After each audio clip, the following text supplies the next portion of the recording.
review selepas cocok tapak kaki hari tu. Ini adalah hari kelima selepas cocok. Setakat ni masih lagi sakit dekat tempat yang cocok tu. Rasa macam ada heel pad, macam ada heel pad dekat tambahan dekat tapak kaki. Lepas dah cocok tu, doktor akan suggest satu suplemen lah. So suplemen dia nama dia Forten. So ini adalah suplemen paling mahal pernah aku makan. Satu biji bersamaan dengan RM10. So dalam ni ada 20 biji. Harga kalau kau beli kat luar lebih kurang dalam RM200 lah.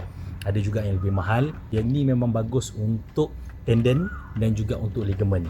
So kalau korang dah cocok tapak kaki ke kan, macam aku cocok tu, so kalau korang nak beli suplemen ni, korang boleh tengok dekat beg kuning, tengok harga berapa korang dapat. Sepatutnya lebih murah sedikit lah, tapi pastikan korang dah bincang dulu dengan doktor korang, yang ini Forten ni bagus untuk apa. So kalau doktor korang suggest, korang boleh belilah Forten ni. Dalam ni ada 20 biji saja dan harga dia RM200. So korang tengok kat beg kuning tu, kalau harga dia murah sikit dan korang nak jimat sikit, korang boleh beli kat situ. Tapi pastikan korang bincang dulu dengan doktor korang yang dah cocok korang punya tapak kaki tu. Sebab ada setengah klinik dan stok tak ada. So bila tak ada tu kena cari tempat lain lah. Macam klinik yang aku pergi tu memang tak ada stok Forten ni. So aku beli dekat TikTok lah.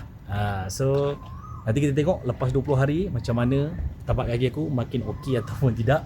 Korang doa-doakan aku cepat sihat. Alright, bye. Cok. Okay, selepas aku cocok tu, aku masih lagi berjalan sebanyak 10,000 langkah sehari lah. Lebih kurang dalam 7 km. So mungkin juga sebab tu sakit kot. So kalau korang yang pandai-pandai tu, doktor-doktor mana pandai tu, betul tak cara saya buat ni? Maksudnya lepas cocok tu boleh tak berjalan terus ataupun kena rehat beberapa hari. Kalau nak rehat tu kena rehat berapa hari Cuba doktor-doktor bagi tahu berapa hari kena rehat lepas cocok shin cord dekat tapak kaki.